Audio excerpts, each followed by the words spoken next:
নমস্কাৰ মই প্ৰণৱজ্যোতি বৰুৱাই মুহূৰ্ততে ভয়ংকৰ ঘটনাৰ খবৰ দিব বিচাৰিছো। বান বিভীষিকাৰ মাজতে শিৱসাগৰত সংঘটিত হৈছে এক চাঞ্চল্যকৰ হত্যাকাণ্ড। গৌৰাংগ গগৈ নামৰ যুৱক এজনে 60 বছৰীয়া এজন বৃদ্ধক অতি নৃশংসভাৱে হত্যা কৰি দিখৌ নৈত উটুৱাই দিছে। অন্ধবিশ্বাসৰ বশৱৰ্তী হৈ গৌৰাংগ গগৈ নামৰ সেই যুৱকজনে অতি নৃশংসভাৱে ডাইৰেক্ট ঘপিয়াই দিখৌ নৈত উটুৱাই দিছে 60 বছৰীয়া বৃদ্ধজনক। এক চাঞ্চল্যকৰ ঘটনাৰ খবৰে মুহূৰ্ত লৈ অহাৰ চেষ্টা কৰিছো।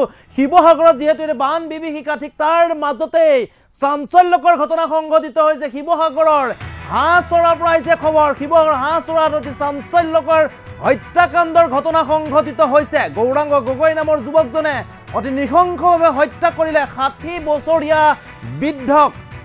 ইয়াৰ পাছত এতিয়া সমগ্ৰ শিৱসাগৰ জিলাখনতে চাঞ্চল্যৰ বিৰাজ কৰিছে। হৰিমুণ্ডা নামৰ লোকজনক হত্যা কৰি দিখৌ নদীত উটুৱাই দিছে।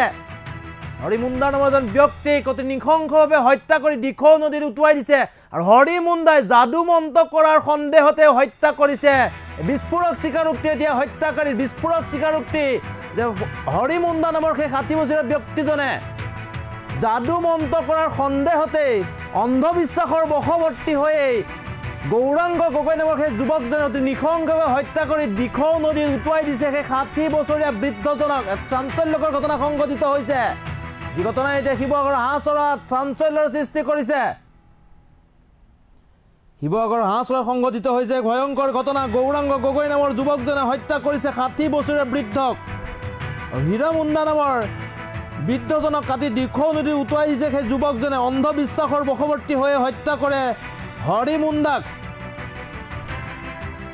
উল্লেখ কৰিব লাগিব হৰিমুণ্ডা নামৰ যিজন ব্যক্তিক হত্যা কৰিছে সেই ব্যক্তিজনে বলিন গগৈ নামৰ এজন ব্যক্তিৰ ঘৰত বিগত 20 বছৰ ধৰি বন কৰা তেওঁ কাম কৰা ব্যক্তি হিচাপে আছিল সেই পৰিয়ালটোৰ লগত। আৰু বলিন গগৈৰ ঘৰত কোনো নথকাৰ সুযোগতে গৌৰাংগ গগৈয়ে হৰিমুণ্ডাক হত্যা কৰি দিখৌ নদীত উটুৱাই দিছে। এক চাঞ্চল্যকৰ স্বীকাৰোক্তি। ঘৰত কোনো নাছিলে বলিন গগৈৰ ঘৰত, ঠিক সেই সময়তে গৌৰাংগ গগৈ নৃশংসভাৱে হত্যা কৰিছে হৰিমুণ্ডাক। উল্লেখ কৰিব লাগিব হৰিমুণ্ডাই যাদু মন্ত্ৰ কৰি অহাৰ সন্দেহতে হত্যা কৰা বুলি স্বীকাৰোক্তি দিছে গৌৰাংগ গগৈয়ে। আৰু ইতিমধ্যে আৰক্ষীয়ে গৌৰাংগ গগৈক গ্ৰেপ্তাৰ কৰাৰ লগতে মৃতদেহ উদ্ধাৰৰ বাবে দিখৌ নদীত অভিযান চলাই আছে।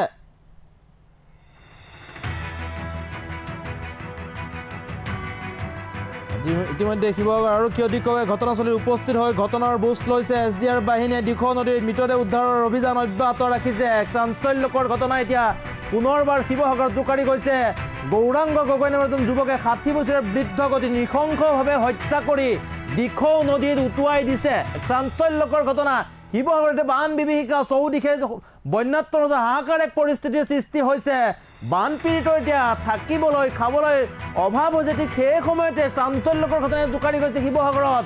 গৌৰাংগ গগৈ নামৰ এজন যুৱকে 60 বছৰীয়া এজন বৃদ্ধক অতি নৃশংসভাৱে হত্যা কৰি দিখৌ নদীত উটুৱাই দিছে। আৰু আমাৰ ভাষ্য আছে, আৰক্ষী ভাষ্য মাত্ৰ আহি পৰিছে। এই মুহূৰ্ততে ভাষ্য আগবঢ়াইছোঁ। এই ঘটনাটো আপোনালোকে হয়তো থুলমূলকৈ গম পাইছে। কালি যি ঘটনাটো হৈছিল, প্ৰথমতে আমি ভাবিছিলোঁ নিৰ্দেশৰ ঘটনা আছিল, কিবা কোনো সন্ধান পোৱা নাছিল কি হৈছিল কি নহৈছিল। কিন্তু কালি ৰাতিৰ ভাগত ইনভেষ্টিগেশ্যনত আমি গম পালোঁ যে গৌৰাংগ গগৈ নামৰ যিজন যুৱকজন আছিল, তেওঁ একচুৱেলি আমাৰ যি বৃদ্ধ লোকজন আছিল মুণ্ডা আছিল, তেওঁক মানে কিবা প্ৰকাৰে হত্যা কৰিলে। আৰু হত্যা কৰাৰ গোটেই প্ৰক্ৰিয়াটো আজি আমি ইনভেষ্টিগেশ্যন কৰি যেতিয়া ইনফৰ্মেশ্যনখিনি ৰেকৰ্ড কৰি আছোঁ, তেতিয়া গম পালোঁ যে গৌৰাংগ গগৈ একচুৱেলি অন্ধবিশ্বাসৰ বলি হৈ পেলাই এনেকুৱা এটা পদক্ষেপ ল'লে। তেওঁৰ মতে যি ভিক্টিমগৰাকী আছিল, তেওঁ মানে ব্লেক মেজিক ক'লেও মই ভুল নহ'ব, তেনেকুৱা শব্দ এটা ব্যৱহাৰ কৰিছিল। তাৰ যোগেদি গৌৰাংগৰ ওপৰত মানে বহুত প্ৰভাৱ পেলাই আছিল। চ' সেইকাৰণে এনেকুৱা এটা ষ্টেপ ল'লোঁ বুলি আগুৱাইছে। গৌৰাংগ ষ্টেটমেণ্টটোৰ মতে তেওঁ আহি ঘৰখনৰ বেকচাইডে বাৰাণ্ডাত বহি আছিল। আমাৰ ভিক্টিমগৰাকী অহাৰ পিছত দা এখন ঘৰৰ পৰাই লৈ আহিছিল। লৈ অহাৰ পিছত ডিঙিত ঘাপ মাৰি পেলাই হত্যা কৰিছিল। আৰু ঘাপটো মৰাৰ পিছত মানুহজন ঢুকোৱাৰ পিছত তেওঁ আপোনালোকে দেখিছে ঘৰটোৰ বেকচাইডে নদীখন বৈ আছে। নদীত গৈ পেলাই ডেড বডিটো টানি নি তাত উটুৱাই দিছিল। আৰু যিখন দাৰে হত্যা কৰিছিল, দাখন নদীত দলিয়াই দিছিল। এতিয়ালৈকে ডেড বডি ৰিকাভাৰী হোৱা নাই, কাৰণ বাৰিষাৰ কালত আপোনালোকে কাৰেণ্টটো দেখিছে, নদীৰ কাৰেণ্টটো যথেষ্ট বৃদ্ধি পাই আছে। এইটো কাৰেণ্টটো কমিলে হয়তো ডেড বডি যেতিয়া ৰিকাভাৰ হ'ব তাৰপিছত পৰৱৰ্তী ষ্টেজত ইনভেষ্টিগেশ্যন প্ৰক্ৰিয়াটো আগবঢ়াই নিব পাৰিম। কাৰোবাৰ এটা প্ৰভাৱিত হৈছিল নেকি ব্লেক মেজিকৰ ক্ষেত্ৰত বা কাৰোবাৰ আৰু কিবা জড়িত? এইটো বেলেগ কাৰো নাম শুনা নাই, তেওঁ নিজাববীয়াকৈ গোটেইখিনি কৰিছিল। যিজনক হত্যা কৰা হ'ল তেখেত সময়ত কি আছিল, তেখেতৰ ৰিলেশ্যন আছিল? তেওঁ এইখন ঘৰতে কাম কৰি আছিল, বহুত বছৰ, আজি 25-30 বছৰ ইয়াতে কাম কৰিছিল, সেই হিচাপে আছিল। তেখেতৰ নামটো কি মুণ্ডা আছিল, কিবা এটা হৰি মুণ্ডা। এইটো কি উদ্ধাৰ কৰা হৈছিল? উদ্ধাৰটো কৰা হোৱা নাই এতিয়ালৈকে, নদীত পেলোৱা হ'ল যিহেতু বস্তুকেইটা।